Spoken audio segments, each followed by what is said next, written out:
meaning man of steel. Stalin can only be used to describe one man, Joseph Stalin. Stalin was an extremely powerful, authoritarian dictator who became General Secretary of the Communist Party of the Soviet Union. In China, Mao displayed a similar face as he was the ruthless chairman of the Chinese Communist Party. Finally, Fidel Castro continued their legacy, ruling as the first secretary of the Communist Party of Cuba. Each dictator employed a variety of methods in order to gain, consolidate, and maintain their power, and they had a variety of objectives they intended to obtain as they worked to do so. In this series, we will investigate the process through which authoritarian states emerged, examine how the power of dictators in these nations was consolidated and maintained, and the aims and impacts of the policies that these leaders imposed. Specifically, we will compare Castro to Stalin and Mao, and look at the ways in which their regimes are similar to and different from each other. Join us as we dive into their reigns and examine what made them the ruthless dictators that they were. When examining the regimes of these men, it is imperative that the methods through which these authoritarian states emerged are looked at first. Why would a population choose to enact change that would put governments this strong and forceful in place?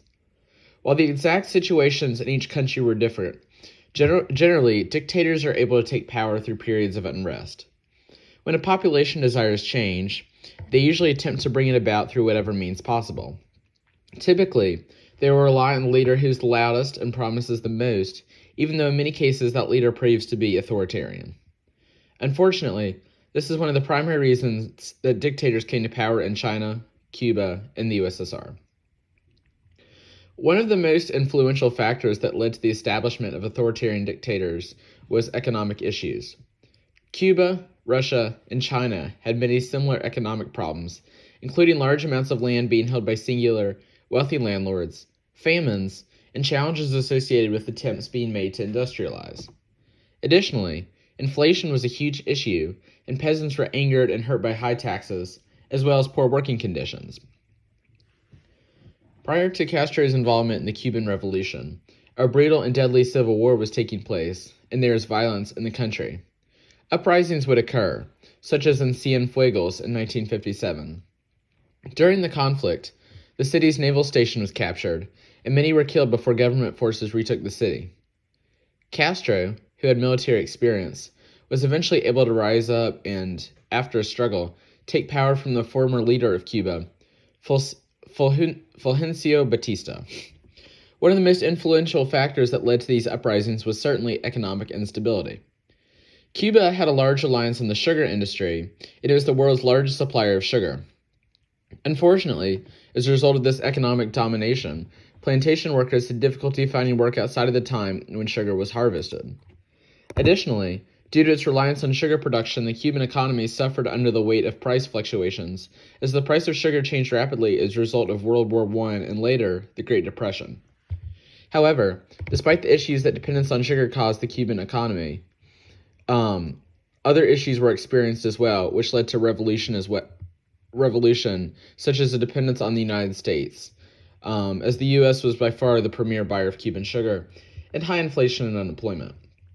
All of these economic problems paved the way for Castro to come to power, as he promised the population better quality of life. As in Cuba, economic issues in Russia were quite possibly the most important reason that Stalin was able to rise to power. Rural poverty was a huge issue in the USSR as well, and a chronic land shortage made it difficult for peasants to produce enough food to feed their families. Additionally, peasants were burdened by redemption payments which they were required to make in order to pay for the land they purchased from landlords. As in Cuba, the USSR faced negative complications as a result of the need for quality foreign investment, and a world recession in 1900 hit Russia hard because their industrial growth was dependent on investment from foreign nations. Citizens were also burdened with high taxation, but, unlike in Cuba, a desire by the government to industrialize was particularly burdensome as well, because severe overcrowding occurred in cities and it placed a huge strain on the island in general. As in Cuba and other nations at the time, anger over economic issues in the USSR allowed for the rise of an authoritarian state. As with the authoritarian states previously discussed, economic issues in China were partly the result of foreign nations, as foreign merchants gained control of China's import and export trade. Additionally, As with the USSR, peasants suffered from land shortages and famines, and landlords owned a huge portion of the land. Finally, a large reason for the economic problems in China which resulted in unrest was that the GMD, the form of government in China, poorly managed the economy and caused hyperinflation. As in Cuba and the USSR, peasants were angered by these financial issues and sought a solution, allowing for a new, authoritarian government to rise to power. While economic issues remained a key reason that Castro, Stalin, and Mao were able to rise to power, arguably a more important reason was the prevalence of social division in each country. Social division was an important source of outrage because it magnified the other issues that the population faced. As peasants watched elites live comfortable lives while they struggled to put food on the table, and they were forced by powerful leaders to conform to their wishes, frustrations began to grow. In Cuba, social division mostly occurred along racial lines. 60% of the Cuban population was of white origin, and Afro-Cubans that remained were discriminated against and did not hold any political standing. Additionally, citizens were frustrated over income inequality, and elites held magnificent dwellings while many poor individuals were forced to move to squatters' villages.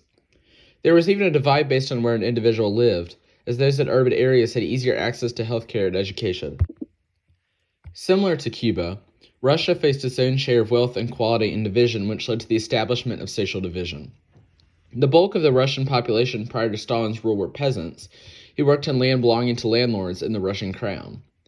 In addition to division based on land ownership, increased industrialization resulted in a large strain being placed on Russian workers and crowded them into cities. As far as policies, the imposition of the Russian language in the Orthodox Church on non-Russian subjects was frustrating to those affected by them because they were being forced to adopt the culture of a different population.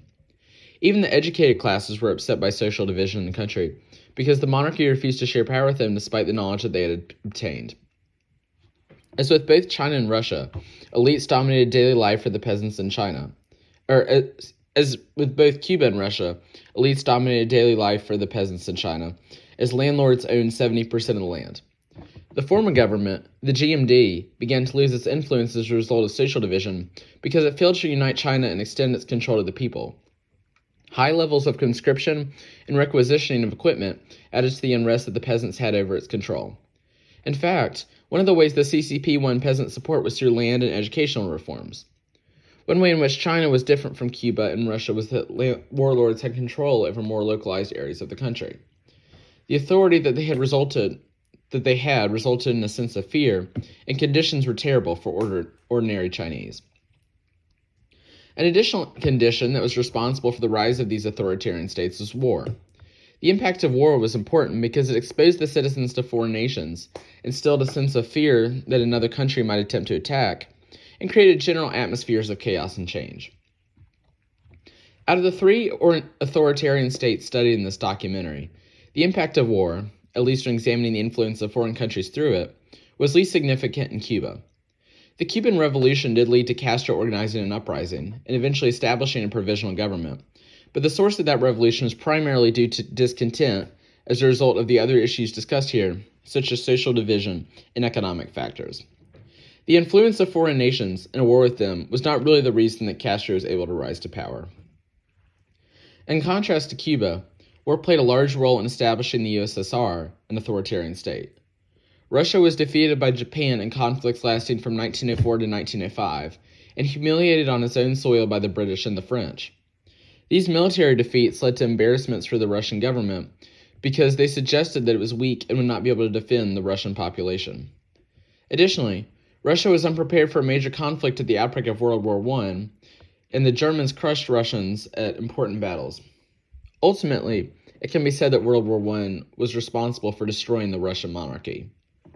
Despite these differences, one way that the authoritarian state in Russia was established similarly to in Cuba was that civil war is partly responsible for the establishment of the new government.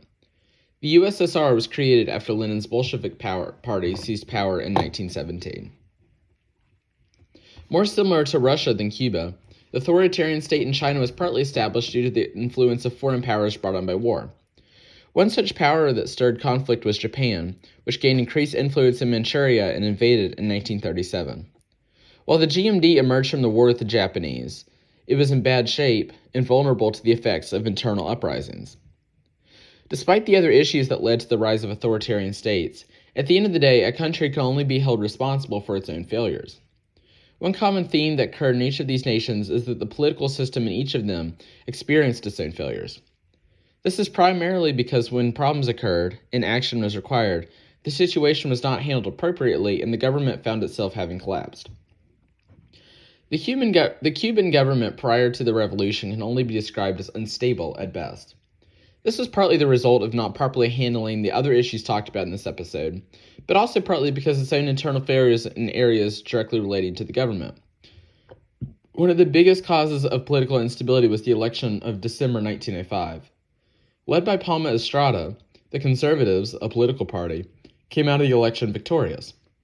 However, the liberal opposition accused the Conservatives of rigging the vote, which, along with pension fraud and a failure to bring political reforms, led to the revolution in 1906. Certainly, rivalries among party lines and issues of governmental policy are leading causes of the rise of the authoritarian state in Cuba. As with Cuba, the Russian monarchy's collapse can partially be attributed to its own failures, especially in dealing with the population within the country. Peasants within Russia were angry that the government failed to address peasant poverty and that the political system did not change as European monarchies worked to distribute more power.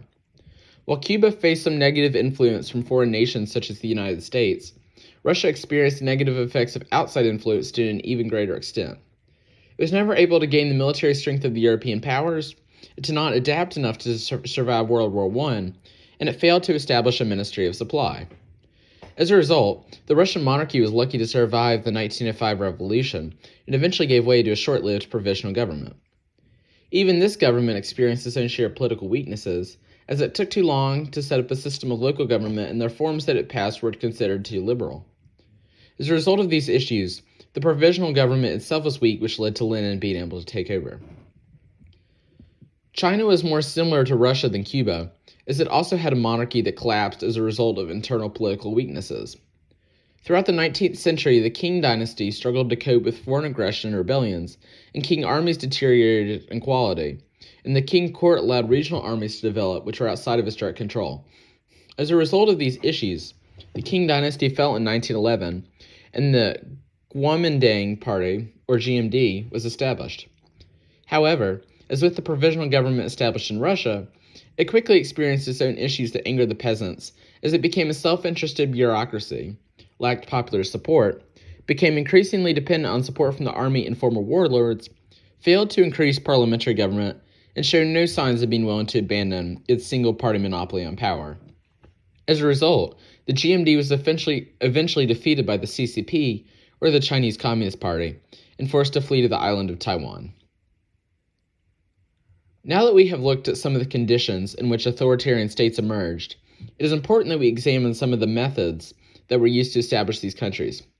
Primarily, we will examine methods such as persuasion and coercion, the role of leaders, ideology, the use of force, and propaganda, and the ways in which these things contributed to the establishment of authoritarian regimes. First, persuasion and coercion was extremely important in the creation of these nations, because leaders had to use these methods to have any sort of influence, especially early on in their leadership careers. One of the ways in which Castro was able to employ coercion was to establish a monopoly on instruments of state violence and control of the information system. By having this monopoly on power, it forced peasants into obeying his commands. Also, his use of surveillance methods and censorship caused the citizens to avoid any sort of resistance movement. Through the other methods talked about here, Castro was able to coerce the peasants into following him and persuade them to not disrupt his hold on power in the island. In the USSR, persuasion and coercion was most impactful in that it forced the previous monarch, Tsar Nicholas II, to leave his throne in favor of abdication. His grip on power slowly began to lessen, largely starting when he was persuaded to make changes in the October Manifesto. It was further lessened when deputies united to form the Progressive Bloc and told Nicholas that he should choose ministers and that he should make concessions to the Duma, a Russian assembly with advisory or legislative functions.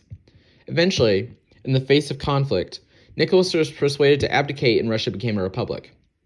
Unlike in Cuba, persuasion and coercion mostly involved lessening the group of individuals who were already in power. Emperor Zhu in China experienced the pressures of persuasion and coercion similar to Nicholas II because he was being coerced and slowly giving up his immense supply of power. He was persuaded by Yaoi to introduce reforms to modernize the country, leading to revolutionary change. However, China also felt the weight of pressure to stand up to foreign nations, and after Japan modernized and industrialized, China felt the need to do the same. Finally, warlords in China also experienced methods of persuasion and coercion being used against them, as Chiang brokered deals with them and they agreed to join forces with him. Obviously, leaders and their strong personalities are primarily responsible for the rise of authoritarian states, as entire systems of government and personality cults are created around them. Not just anyone can rise up and lead a country, but through a unique set of skills and personality traits, these leaders were able to do so. Because of this, it is useful to specifically examine the role of leaders when studying how different authoritarian states were established. Castro can certainly be described as primarily responsible for the establishment of the authoritarian Cuban state, as he led rebellions in response to the grievances that the peasants had against issues in the nation. He led a group called the Movement, which began to arm and train anti-Batista recruits, and when he faced trial as a result, he was able to only receive a relatively light sentence. After his release from prison, Castro continued to prepare for revolution. Castro's rebellion attacked isolated army outposts to gain weapons, and he was eventually able to gain more and more control, aided by the United States' withdrawing of support for Batista. On January 1st, 1959, Batista fled the country, and Castro officially took power. The USSR also owes its founding primarily to the actions of one man, Lenin. His Bolshevik party seized power in 1917 and created the Union of Soviet Socialist Republics in that year. He wrote a book arguing the need for a disciplined, elite party of military force of full-time revolutionaries, and created the Russian Social Democratic Labor Party. Lenin had strong policies which he desired, and he believed that the Bolsheviks should only transfer power to the working class. Additionally, Lenin felt that the peasants could be a genuine revolutionary force, and when leading Bolsheviks began to be arrested, he ordered an immediate uprising. Much like in Cuba, the foundation of the authoritarian state almost rested solely on the shoulders of one man. After Lenin's death in 1924, Joseph Stalin took over, and he imposed many similar policies. The first leader representing revolution in China was Sun, who was proclaimed president by the Revolutionary Alliance. But he quickly yielded power to Yuan, who became president instead. Sun did not leave the spotlight, however, and he tried to set up a GMD government in southern China with the goal of unifying the country. This did not work, and he was forced to flee to Shanghai. On the other side, Li, Chen, and Mao founded the Chinese Communist Party. Originally, an alliance known as the First Union Front was created between the CCP and the GMD, but it did not last. Xi Jinping, who was the former president of China and a member of the GMD, failed to destroy the CCP while Mao helped the Communist Party acquire strong leadership. Eventually, Chiang was forced to flee to Taiwan, and Mao proclaimed the People's Republic of China in 1949. While leaders are certainly responsible for the rise of the authoritarian state in China, the creation of a new political system there was more of a result of multiple leaders than in Cuba and the USSR. Authoritarian states are not created, and leaders do not rise to power without ideology spurring these results. When looking at how an authoritarian state was created, it is important to not just examine how, but also why it was done in the first place. When these issues are looked at, it becomes clear how and why these nations are built. Castro officially declared himself to be a Marxist-Leninist, and he further demonstrated his unwavering belief in it when he proclaimed, "Marxism or scientific socialism has become the revolutionary movement of the working class." In Castro's mind, communism served as a suitable solution to the issues faced by common Cuban peasants, and he remained committed to it his entire life.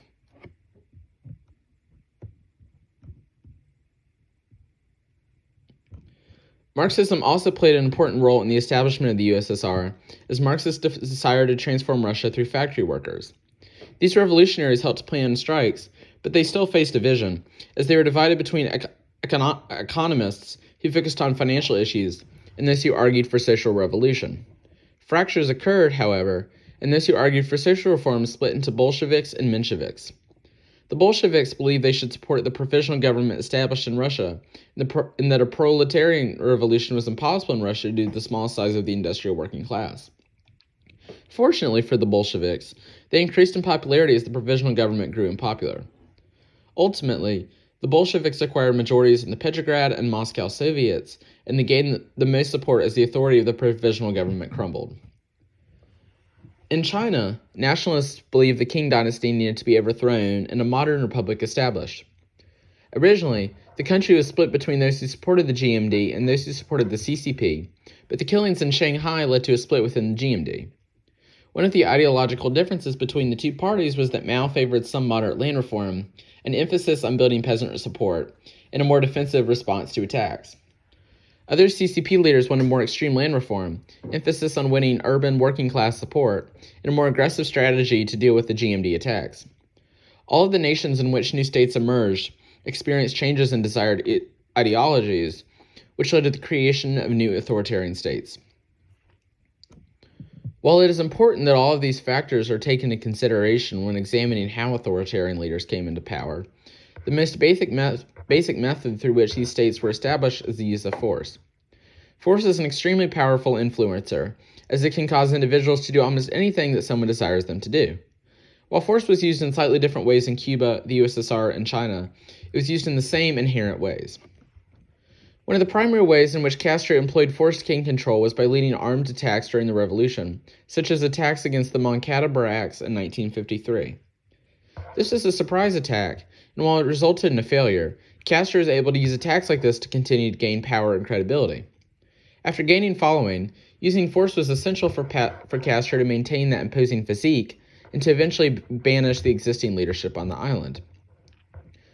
Armed attacks also occurred in Russia, and troops killed over 1,000, leading to strikes across the nation. The Socialist Revolutionary Party was involved in peasant uprisings and terrorist attacks, and riots occurred after a food shortage in Petrograd. The use of force during all of these occasions led to a general increase in fighting, and peasant revolts occurred in Ukraine and Russia, and there were general strikes and widespread rebellions among non-Russians.